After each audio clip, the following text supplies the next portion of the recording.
Hey there, Mr. Redder here. Welcome back to another episode of Reddit Podcast Stories, where today, my stepdaughter, who I met 4 years ago, hates me, but she demands that I pay for her college. I'm 48 male. My stepdaughter, Hannah, who's 18, is going to attend college. I've known her for around 4 years, since that was when I married her mother. The issue, though, is that we've never gotten along well.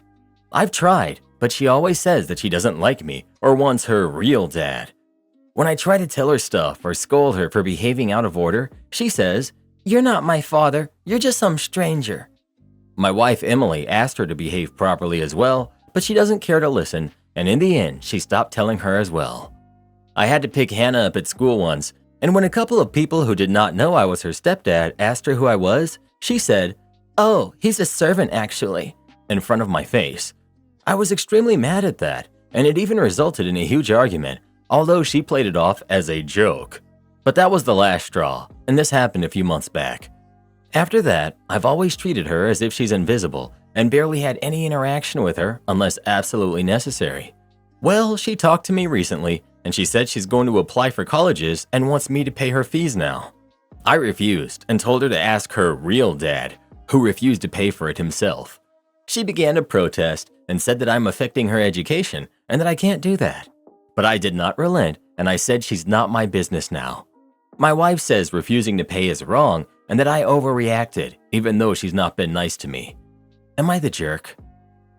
This is why I'm never marrying anyone with kids. It became your obligation when in fact it's not. Sad to say you're married to her mom. The mom can touch your money and spend it on her daughter's fees, even if you don't agree with it.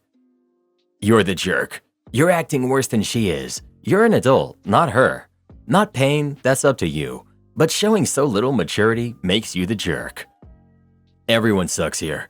You are completely right and within reason to deny paying her tuition. However, you married into her life years ago. You say you basically got to know her when you got married. So you went from a nobody to a step-parent. That's hard on any kid. And if there wasn't support from both her parents and agreements in your role as a stepdad, that makes it even harder. Without a relationship, you telling her stuff or scolding her isn't going to be anything good for your relationship with her. So while she definitely sucks, I think everyone is to blame. And I don't know if this was her idea of, he wants to be a parent, so here's his chance, or a sense of entitlement. But this is obviously something she wants, and she's getting shot down. So while OP isn't the jerk, I don't think their relationship was set up for success. Everyone sucks here. Everyone should have been in family therapy years ago. Essentially ignoring a teenager in your home, even a poorly behaved one, is toxic. You shouldn't have even gotten married if the daughter wasn't on board. You're the jerk. You should have been respectful and polite and let her mother do the actual parenting. She's been awful, but she's a teen, forced to live with someone she doesn't know who tries to act like a parent. You retaliate by ignoring her like a pouting toddler. I don't care what you pay or you don't pay. Just start acting like an adult. You signed up for this when you married her mom, my guy. Don't want to be a walking, breathing ATM for people who hate you? Then stay away from single moms. You will never be dad, but you will sure pay for everything like you are. 90% of divorces are initiated by the wife when they are both college educated. Let that sink in for a moment. But you shouldn't be surprised if you see how quick people jump to divorce him in these stories. Leave him if he won't bow down to your nonsense. You work too much. You don't make enough money. You don't buy me enough stuff. You buy me the wrong gifts. You don't take me on enough trips. You don't do enough chores. Fail any of her unrealistic requirements and have fun losing everything in divorce court. Well, who do you think is the jerk? OP or his stepdaughter? Please let us know. What kind of monster wouldn't want to pay college tuition for a stepdaughter who hates his guts, who he's only known for 4 years? Am I the jerk for canceling my own debt to my brother after he let his kids run amok with my art supplies? I currently owe my brother around $300. He fronted me some money for a family vacation and said I could pay him back in December, 3-paycheck month. My husband and I are hosting a small Thanksgiving this year with the family members who live within driving distance, and my brother's family arrived on Monday to stay through the weekend. His 2 kids, who are 3 and 6, are generally well behaved, but they're still kids. So I let him know to keep them out of the bonus room, currently half finished, and my craft room. You all know where this is going, so I'll just cut to the chase. I came home yesterday to find the kids splayed out in the living room floor, surrounded by art supplies in ruined condition. They were finger painting with my supplies and had completely cross-contaminated the colors, drawn on my good watercolor paper with markers, completely crushing the tips of the markers as well, and ruined or dirtied several items that my friend had brought me from Korea. I confronted my brother, who was nonchalantly watching TV, and he told me that he didn't let the kids go in the craft room. He had gone in himself and grabbed them, just a couple of things, to entertain themselves with. He agreed to buy me replacements until I actually started tallying up the cost. Then he backtracked and said the price was BS and started insisting that most of the stuff was still in usable condition. I said, fine, you don't have to replace anything, but you can forget about vacation money. He snapped at me not to argue in front of the kids. I said, who's arguing? Sounds like the conversation is over. Now he wants me to pay the vacation money immediately and work out replacing the art supplies after. I feel like he's just going to try to haggle me or is going to replace my stuff with Crayola and call it even. Update. The cost to replace the ruined items, minus the Korean supplies, would be about $225. Getting an idea of the replacement cost of the Korean stuff is a bit harder. It was mostly journaling and stationery supplies, so I'm not 100% sure how to determine the cost of it. For example, a half-used book of stickers or a bullet journal that has several pages scribbled in. There was also a set of stamps that the kids tried to use markers on, which I'm not yet sure if they're going to need replacing or not, or if I can just clean them off myself. I was fully prepared to just deal with this the next day to get through the holiday, but my husband ended up making a call to my ex-sister-in-law, brother's ex and the kid's mom, and discussed with her what had happened. She was particularly upset that the 3-year-old was allowed to use finger paint with supplies that were not specifically kid-friendly and non-toxic, and she called my brother immediately and chewed him out for that. She also called our parents about it, which turned into a call from our mother to our brother, also chewing him out for being irresponsible. And although no one brought up the money angle, and I didn't expect them to, he was rattled enough to apologize for yesterday and hasn't mentioned the money. I think I'll just pay to replace what I can and consider us even. Tell him that you'll take advantage of the current Black Friday sales to replace the numerous items he stole to give to his kids, and he can have any remainder after you replace the stolen, destroyed items with other identical products or equivalent, but no more expensive products. Not the jerk.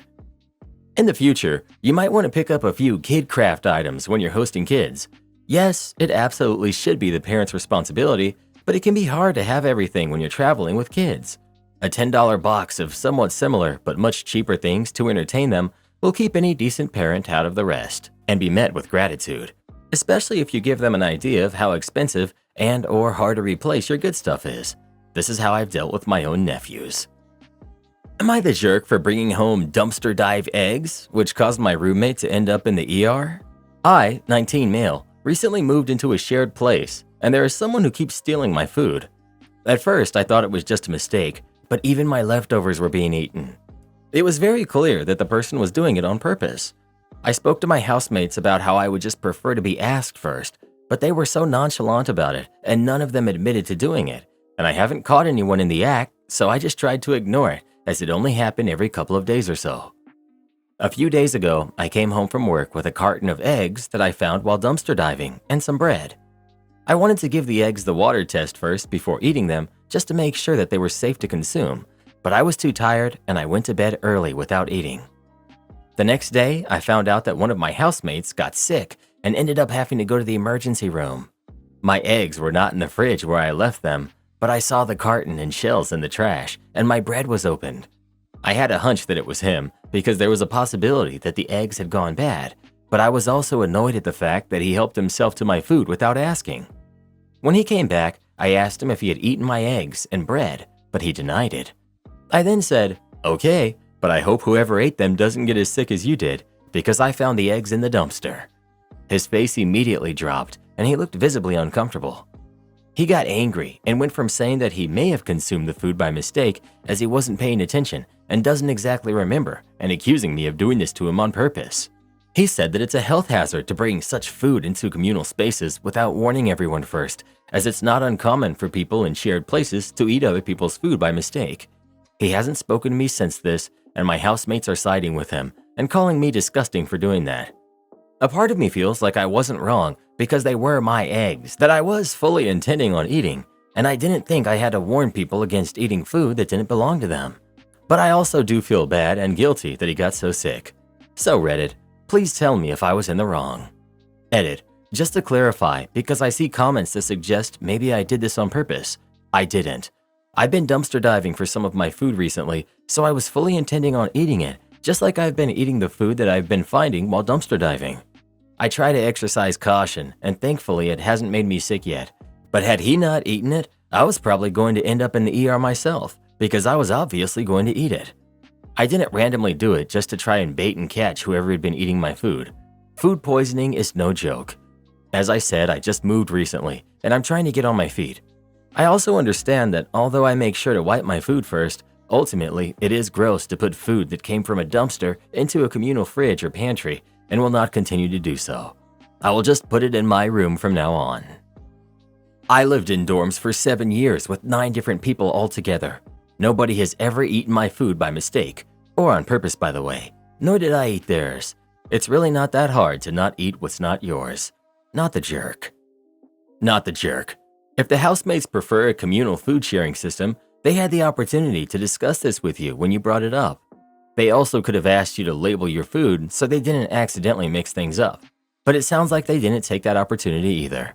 This sounds like karma to me. Nope, you did nothing wrong. Your forgetful roommate is a piece of work. Once or twice, I can see food going missing in a communal fridge. But chronically, and with nobody fessing up to it, is BS. Someone is lying to your face and eating your food.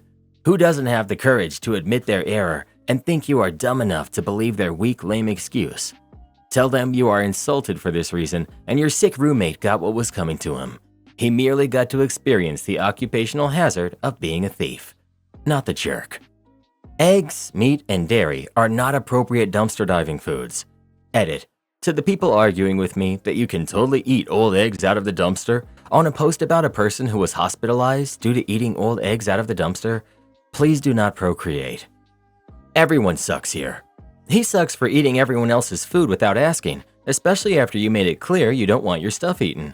And 2, why the heck are you pulling cartons of eggs and other potentially spoiled food from dumpsters? I find it hard to believe someone could eat an entire carton of spoiled eggs and not know it at any point during the cooking or eating process. Well, who do you think is the jerk? OP or his roommate? Please let us know. I'm so glad I don't have roommates. Am I the jerk for telling my sister she was naive to think her daughter would suddenly see her stepdaughter as a true sister? My sister has an 18-year-old daughter, Casey. It was just the 2 of them for 10 years. Casey never knew her dad, which means my sister had sole custody of Casey. When she was little, Casey used to talk a lot about how there were these mean girls in school. One of them, Valerie, Casey disliked more than the other girls. She was the worst. My sister did her fair share of complaining about the dad too, especially when she had to replace an eraser a couple of weeks into school starting because Valerie broke it. When Casey was 9, my sister and Valerie's dad started spending time together, and then they got married a year later. There was a lot of shock on my part, seeing as my sister knew how Case felt about Valerie, and given her own complaints about Valerie's dad allowing her to get away with so much. But he's an attractive guy, and I guess that won her over everything else. The announcement to Case went out about as well as can be expected. She was furious at her mom, more so on her wedding day because my sister wanted the girls to match and look like sisters for the first time. Valerie used the wedding to taunt some of Case's friends, saying that she was going to replace them with her. It only added fuel to an already bright fire. Case ultimately refused to take part in the wedding on the day and sat with me instead. Things in their household were tense for years afterward. My sister would get upset that Case was so mad about it that she didn't change her opinion of Valerie at all, and that she would very strongly deny that they were sisters. About 2 years after she got married, my sister decided they all needed family therapy. It was only in the last 2 years that Valerie appears to have grown, and from the outside, it does not look like she's the bully she once was, but Case still cares nothing for her. Both girls graduated in May, and Case moved out and in with me, wanting to get away from Valerie. The other day, my sister and I met up for lunch, and she was venting about Case not talking to Valerie at all, and how Valerie had wanted them to meet up every day after classes started. They go to different colleges, but both are local, but Case didn't even answer her. She said she thought after all these years, Case would see Valerie as a true sister, and even if she didn't like her, there would be some sense of family loyalty there. I was shocked to hear my sister say that. She noticed and asked me why I looked like a fish. I told her I had never expected her to be so naive to think Case would feel that way when she hated Valerie long before she, my sister, met her husband. My sister's attitude changed very fast, and she told me that I'm the naive little brother to think these things don't change when family bonds are created. I told her that family bonds aren't created that easily when there is already bad blood present, no matter how much she might want them to be there. She told me I owed her an apology and she'll be waiting for it. Am I the jerk? Not the jerk. Your sister chose her partner over her daughter, bringing her bully into her home and trying to force them to play nice. Her daughter will never forgive, forget, or get over that. Well done for supporting your niece. Not the jerk. Your sister is delusional to think family bonds were created between two adolescent enemies, one of whom was actively bullying the other just because their parents got married. This isn't a Disney special. It's always crazy to me to encounter people who have this highly idealized vision in their head and the way they will absolutely demolish their relationships thinking the ideal will be realized. Your sister let her daughter down. This might have been salvageable if Casey's dislike of Valerie had been taken into account from early on. Your sister and her husband did not give it enough time or attention. I really feel sad for Casey, but honestly it sounds like she's doing all right. She isn't obligated to have a loving, warm relationship with Valerie. I can't imagine how this will play out moving forward, aside from poor Casey being essentially estranged from the whole lot. But you are not the jerk for trying to draw your sister's attention to her delusion. Am I the jerk for calling my brother's fiancé an entitled bridezilla for name-dropping me during wedding planning? I'm 28 female. My brother, JC, who's 35, proposed to his girlfriend, Izzy, who's 29, over the summer. The background of this whole drama is that I plan a lot of parties, and earlier this year, I planned the wedding of my boyfriend's sister and was a bridesmaid. I am not a professional. I just have a good grasp of aesthetics, and I know a lot of people in the local area, so my friends ask or I offer to help with party and event planning sometimes. About 6 weeks ago, I got a call from Izzy asking me to be her maid of honor. I was very surprised because we don't know each other well, and my calendar in the early part of the year is so hectic I really don't have time.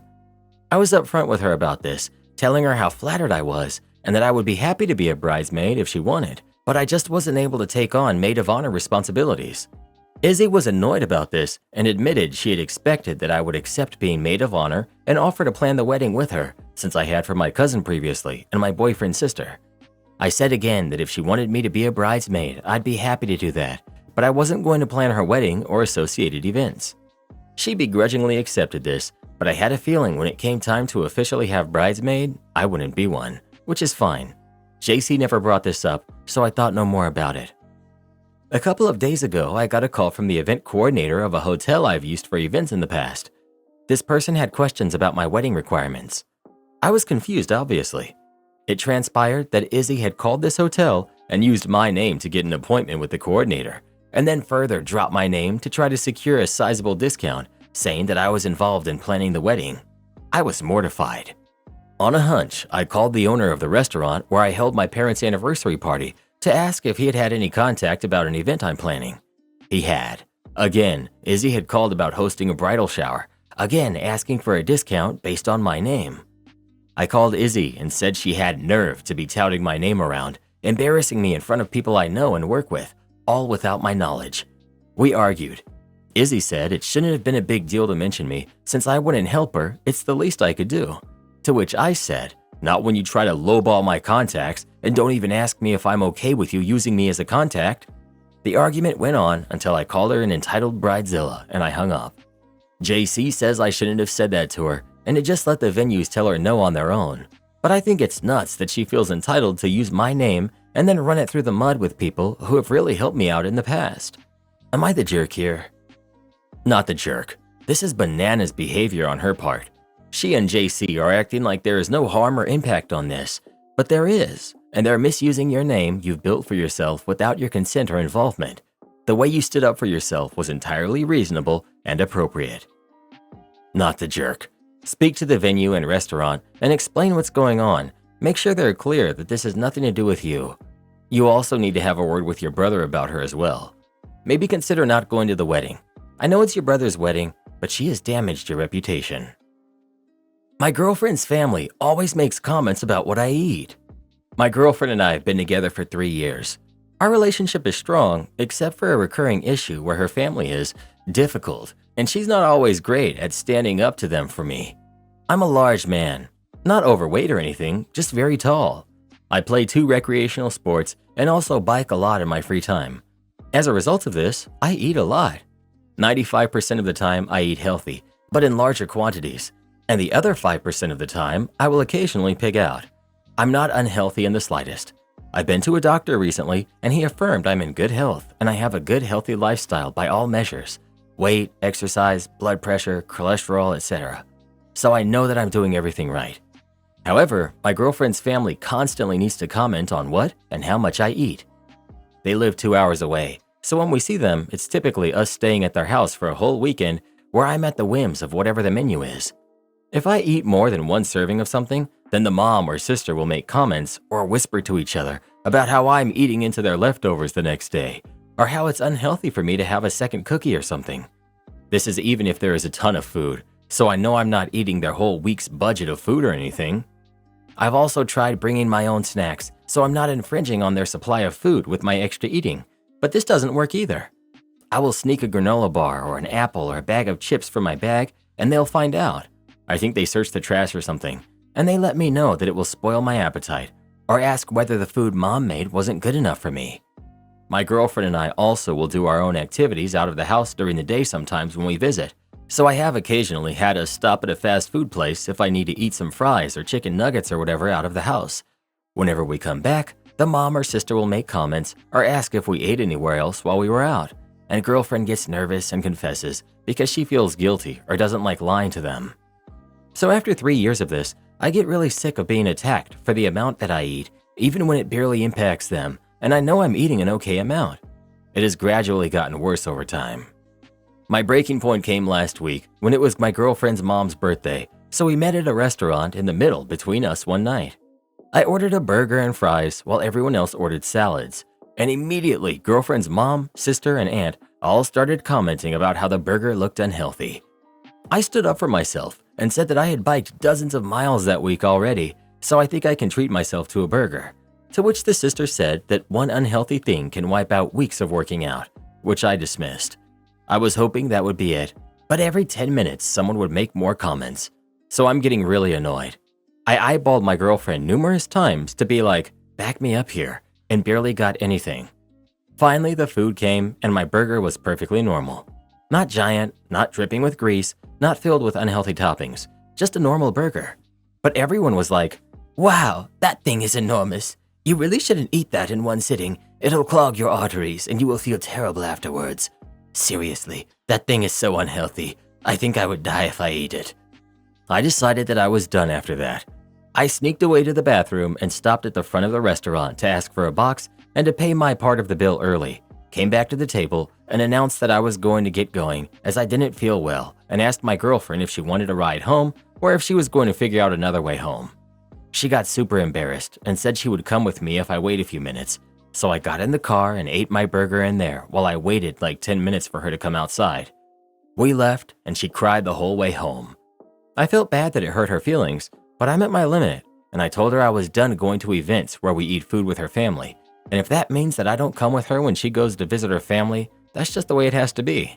I said I would be skipping Thanksgiving at her parents' this year. Since then, she has barely talked to me, but hasn't really fought me on it at all. I know it hurts her, but I have to stick up for myself here. I'm sick of being treated like I'm some big guy who eats garbage when I know I live on a healthier lifestyle than any of them. I'm not even that mad at my girlfriend. Obviously, I would appreciate the backup, but I know she's scared of her family since they're all bullies. So I'm just not going to allow myself to be present at these opportunities. Whatever fallout happens as a result of this is just not my responsibility. Am I handling this right? Is there a nicer way I could have said everything or been gentler with my girlfriend? I don't want to hurt her feelings, but I have the right to protect myself if she won't. I'm married to a 6'5" beanpole who still eats like a starving teenager. When we visit my parents, my mom stocks the fridge with extra food, prepares special meals she knows he loves, and takes us out to eat at his favorite burger place. Although she goes above and beyond what is required of a host, I don't know of any culture where it isn't rude as heck to deny a guest additional servings if there's plenty of food left. Or, God forbid, mention the lack of leftovers. If they're hosting a meal, they should cook an appropriate amount of food to feed everyone they invited. I think it's clear that their family has a deeply unhealthy relationship with food. Instead of enjoying being with their family to celebrate a birthday, they chose to harass you over your meal. Your girlfriend has probably been subjected to these comments for her entire life. However, she needs to step up and tell them to lay off of you and keep their thoughts to themselves. They're being incredibly rude and unwelcoming to you while she sits by and says nothing. I support your decision to no longer attend family meals with her and your refusal to visit for Thanksgiving. Maybe this will be the wake-up call that she needs. Am I the jerk for putting a tracker in my wife's car? Wife and I have been together for over 25 years, and she's always done the bingo thing with her mom.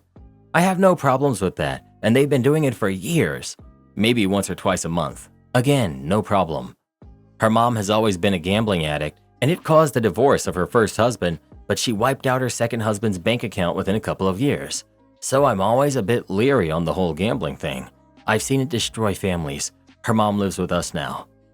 Uh-oh. 15 years ago, I worked out of state a lot, so she's always had control of our joint banking account. My checks were auto-deposit, so never really broke down our bills as I should have. After I kept pressuring her to tell me where all our money was going, she broke down and told me she gambled it away at the casino. Slot machines. Big fight. At that point, I got a separate checking account, so at least the bills would be paid on time.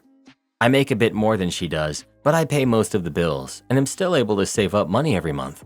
This has never been sustainable though, since any surprise bills, we have 2 teen kids, it's always me that pays for them.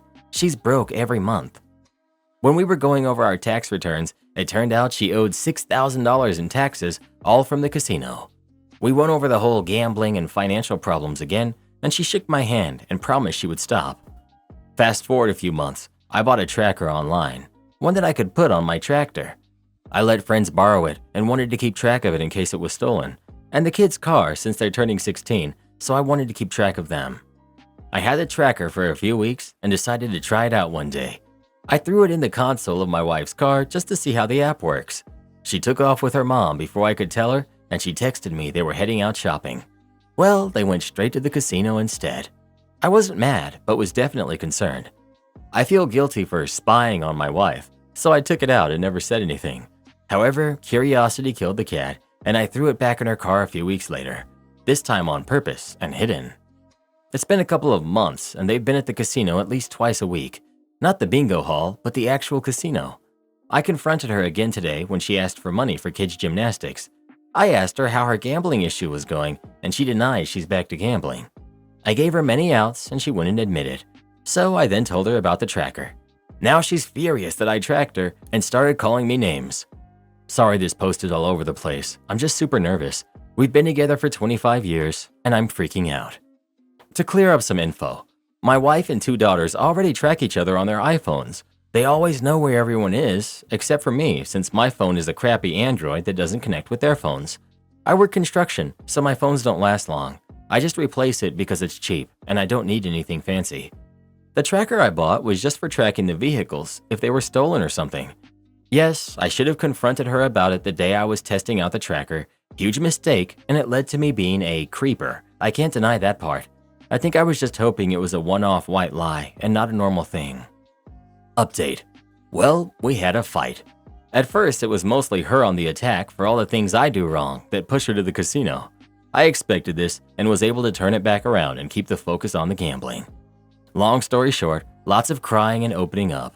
I told her that she was the one person in the world that I trust the most, and she's also the one person that lies to me the most. That was the breaking point, and a long, vulnerable discussion about where we are in our marriage and where it's going. It's been a long time since we've had one of these. She has agreed to open up her finances so we can figure out what to do there. I have no idea how much we're in debt yet, but it sounds like quite a bit. Hopefully it's manageable.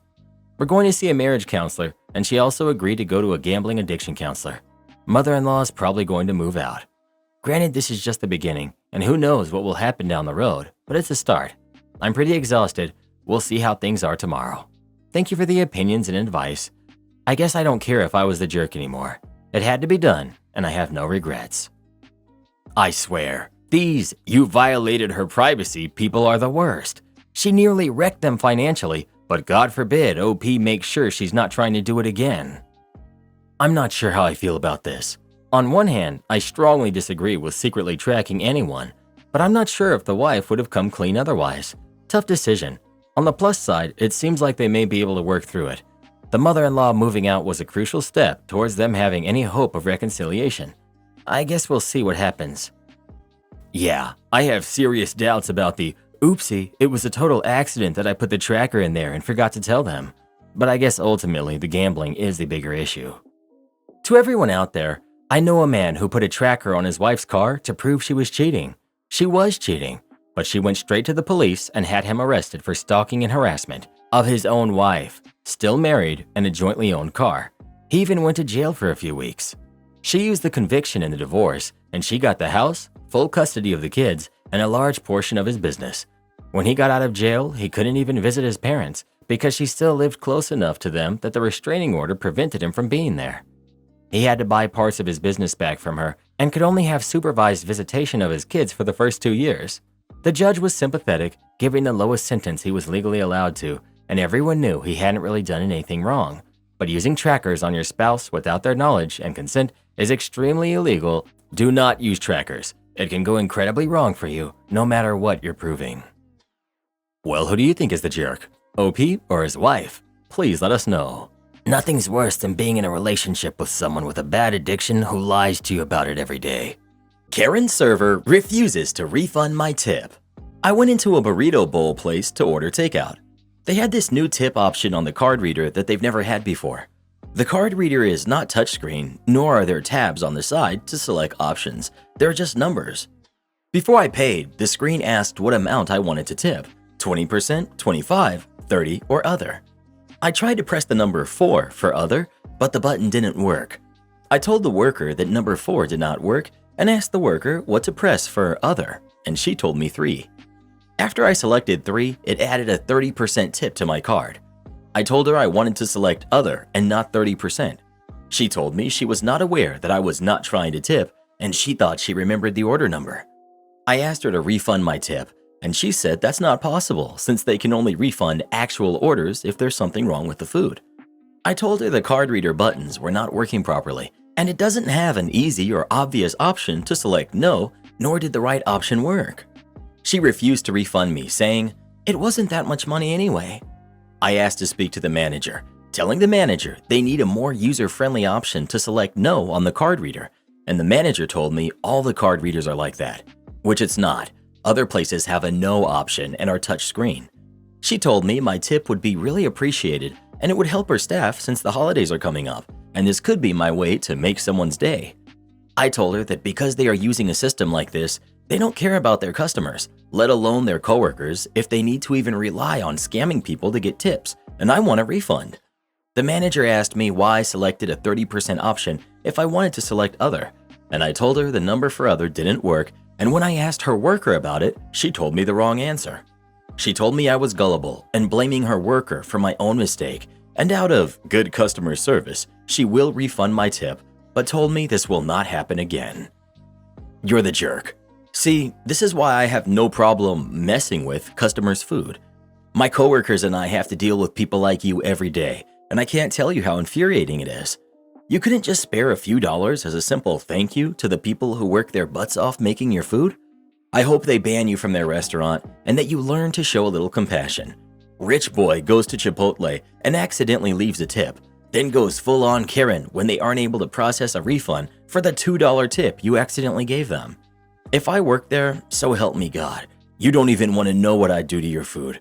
I've been tested a few times like this before, and let's just say some of the entitled customers like yourself that rubbed me the wrong way got way more than they bargained for.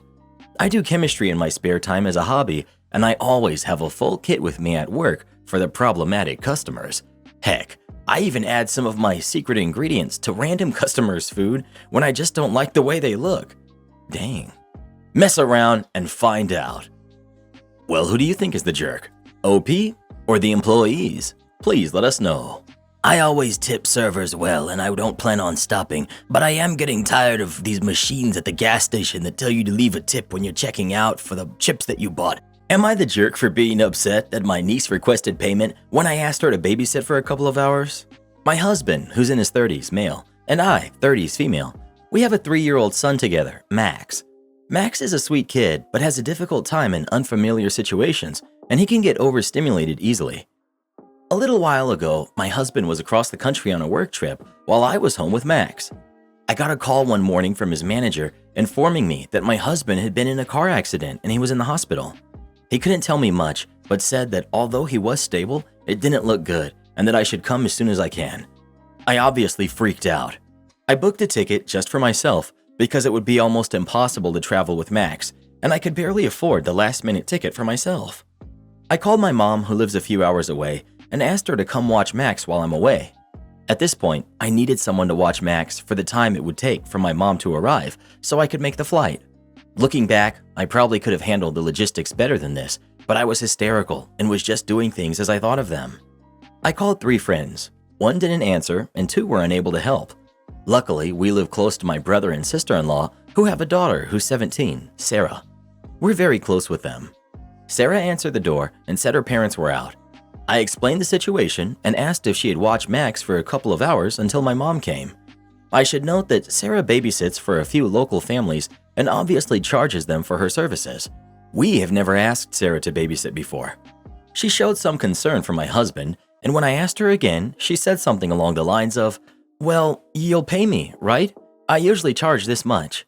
I stared at her for a moment, not really expecting that response, and then my friend who didn't answer called me back and said of course she had watched Max. So I took Max and left without saying anything to my niece. I coordinated with my friend and my mom, then flew to see my husband. He ended up needing surgery, but is making a full recovery. A few days after he was able to fly home, we had dinner with my brother and sister-in-law. We were talking about the accident, and I mentioned that I had asked Sarah to watch Max. I also noted that I was a little upset that she brought up payment in that moment. My brother was surprised and said he would talk to her as that's not an appropriate reaction. My sister-in-law interjected and said she was proud of Sarah for advocating for herself. She and I argued, and she said that I was entitled for being surprised that Sarah asked for money. To be clear, if I asked Sarah to babysit under normal circumstances, I would absolutely expect to pay her. It was unsettling that Sarah would bring up payment while, for all I knew, my husband might not make it in a hospital on the other side of the country. I think it would have been more empathetic to bring up the topic of payment after I returned and confirm that my husband was okay. My sister-in-law is still being cold with me, and so is my niece. Am I the jerk for getting upset? Not the jerk. It was an emergency, a one-off thing, and the kid is family for goodness sake. Your niece is sadly lacking in empathy and decency, as is your sister-in-law. I'll bet had she agreed, you'd have done something nice for her upon your return. Glad your husband will be okay. In my opinion, you are not the jerk, because if you asked Sarah to babysit under normal circumstances, you would absolutely expect to pay her. I would normally be on her side. However, this was clearly a serious family emergency, and the right thing for her to do would be to help, or to ask you later on to compensate her in some more casual manner. Not the jerk. My aunt refused to babysit my brother and I when our dad almost didn't make it. This was 20 years ago. My mom's relationship with her never recovered. Niece needs to learn time and place to advocate for herself. Reddit likes to say we don't owe others anything, but you do. You owe them empathy if you expect to be part of a family unit. No jerks here. Sarah is a teenager, and really, all she did was ask for payment for babysitting. Socially flawless? No, but again, teenager. You were upset and worried and just didn't answer, then went about your business.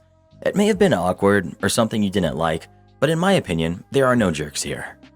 It sounds to me that Sarah has had bad experiences with other people not paying her.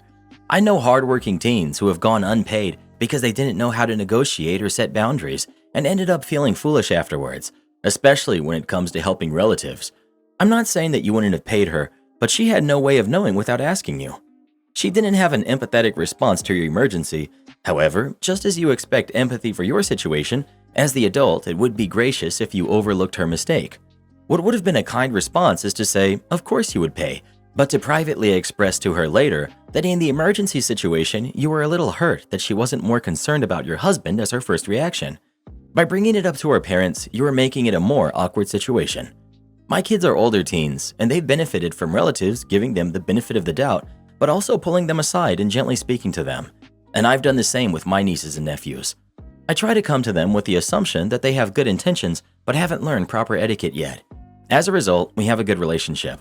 I don't think anyone is the jerk here, just a lot of high emotions and assumptions in a stressful situation. No jerks here, because you were understandably distraught, but gentle reminder, it is your responsibility to find childcare for your kid, even in an emergency, and that includes paying for it when needed. Also, she does this for work, so it makes sense she didn't want to give her services away for free. I know many family members that ask people to fix computers, for instance, that look at theirs for free. Would it have been nice if she did it for free, being that it's an emergency? Sure, but she's not obligated to. You're the jerk. I'm sorry you found yourself in such a terrible and stressful bind, but considering you would have had to pay an emergency sitter if all your contacts had fallen through, I don't think this is as unreasonable an ask as you're trying to argue it is. Although, honestly, this is the part that gets to me. You think it would have been more empathetic to bring up the topic of payment after you returned. You mean after she had already rendered services and couldn't do anything about it if you continued to insist you shouldn't be charged, let alone try to argue, as most people would, she should have said something in advance if that was the expectation. Yeah, no. You didn't want to pay her rates, and fortunately you didn't have to. Move on and drop the shame campaign. I understand that you feel that your niece's reaction was insensitive to your circumstances, but it's not unreasonable to be asked to be paid for labor. Whether you're in crisis or not, you're still asking her to work. In fact, you believing that your emergency entitles you to free labor seems problematic to me. Did you expect the doctors and nurses at your husband's hospital to patch him up for free also? Did you expect the pilot flying you to your husband's side to do so for free? No, you paid them for their services. Why is your niece exempt from that? Gentle, you're the jerk. I understand why you reacted that way in the heat of the moment, but to continue to bear a grudge for a 17-year-old negotiating the terms of a labor agreement is unreasonable. Well, who do you think is the jerk? OP or her niece? Please let us know. Don't you just love the way Reddit flip-flops their opinions? Do this next. Tap here on your screen to come see our new podcast playlist, where you'll find thousands of hours of the best stories you've ever heard. Or tap the one on the right. That episode is specifically just for you, based on other videos you've enjoyed the most.